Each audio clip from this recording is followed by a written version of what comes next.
Hai, Assalamualaikum dan salam bahagia. Ibu, bapak yang sangat luar biasa.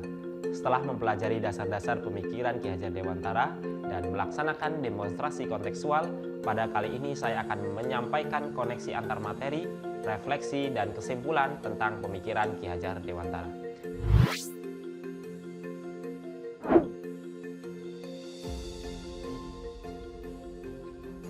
Setidaknya ada 3 poin yang ingin saya sampaikan pada kesempatan ini.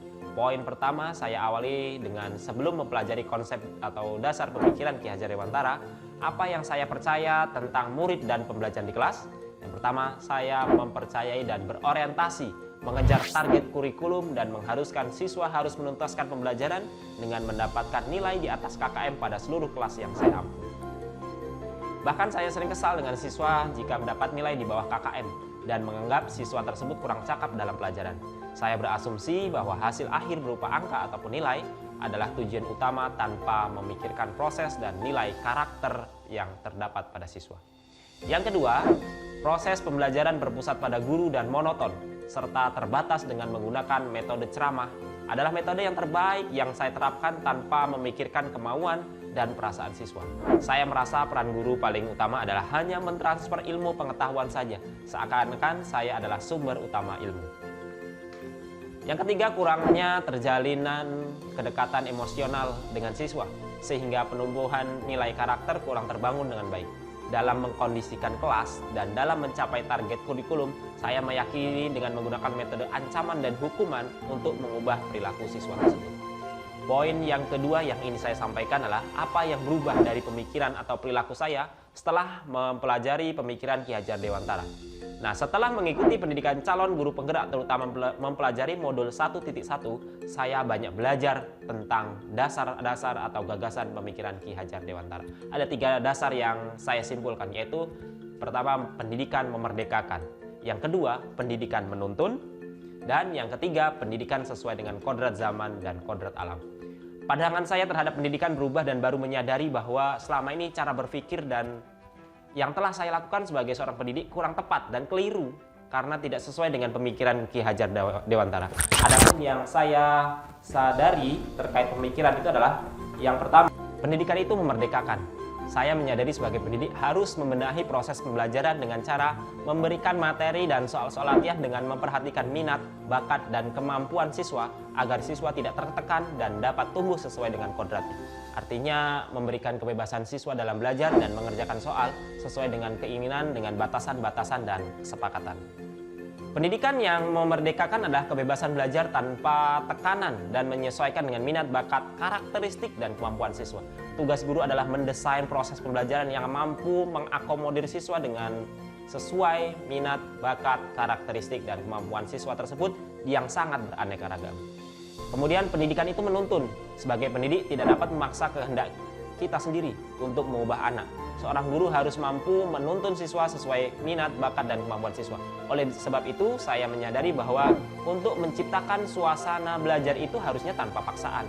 Selain itu, guru juga adalah seorang yang diperhatikan dan ditiru oleh siswa, baik perkataan dan perbuatan. Untuk itu, saya juga harus menjadi teladan yang baik dalam penanaman budi pekerti tanpa memberikan ancaman dan hukuman-hukuman. Selain itu, saya juga mulai mengubah pola pikir fungsi sebagai guru yang awalnya berpusat dalam pembelajaran menjadi berpusat pada siswa, dan guru hanya bertugas menuntun siswa menemukan jati dirinya. Kemudian pendidikan kodrat alam dan zaman. Kodrat alam terkait tempat tinggal atau lingkungan manusia tinggal dan menetap. Sedangkan kodrat zaman adalah berbeda dari waktu ke waktu. Setiap anak itu dibentuk oleh 2 kodrat ini. Tugas pendidik adalah menebalkan laku peserta didik. Saya semakin paham dan sadar setiap anak itu berbeda-beda karena dibentuk oleh kodrat alam dan kodrat zaman. Setiap siswa yang terbentuk oleh kedua kodrat ini unik dan memiliki kemampuan yang berbeda-beda. Saya menyadari setiap anak memiliki kekurangan dan kelebihan masing-masing, dan pendidik tidak bisa memaksakan kehendak untuk mengubah kodrat tersebut. Poin yang terakhir adalah apa yang dapat segera saya terapkan agar kelas menjadi lebih baik dan mencerminkan pemikiran Ki Hajar Dewantara. Yang pertama adalah berusaha menjadi teladan yang baik bagi siswa, baik perkataan dan perbuatan, serta memberikan motivasi agar siswa lebih bersemangat dalam menggapai apa yang ia cita-citakan. Yang kedua, merancang pembelajaran yang berpusat pada siswa dan menyenangkan atau membahagiakan.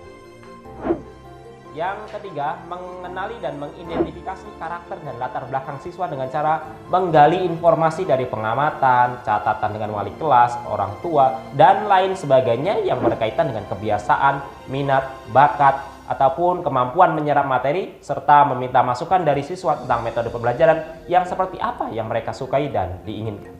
Yang keempat, memberikan kebebasan kepada siswa untuk bereksplorasi belajar dan mengerjakan soal dalam pelajaran dengan kesepakatan dan batasan-batasan tertentu tanpa memberikan ancaman dan hukuman. Sebagai contoh yang telah saya lakukan di kelas terkait pemikiran Ki Hajar Dewantara yang disesuaikan dan dikontekstualkan dengan nilai-nilai luhur kearifan budaya daerah yang relevan menjadi penguatan karakter sebagai individu sekaligus anggota masyarakat pada konteks lokal sosial budaya di daerah kami.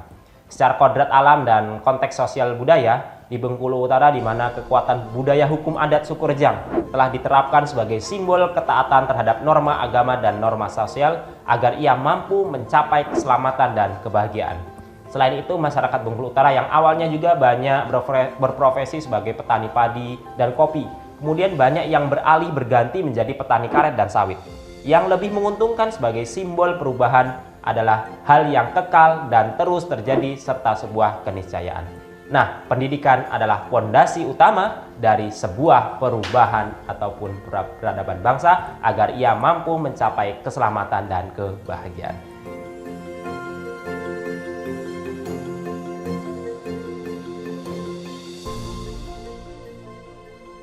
Demikian, semoga koneksi antar materi, refleksi, dan kesimpulan pemikiran Ki Hajar Dewantara ini bermanfaat. Terima kasih, salam dan bahagia. Assalamualaikum warahmatullahi wabarakatuh.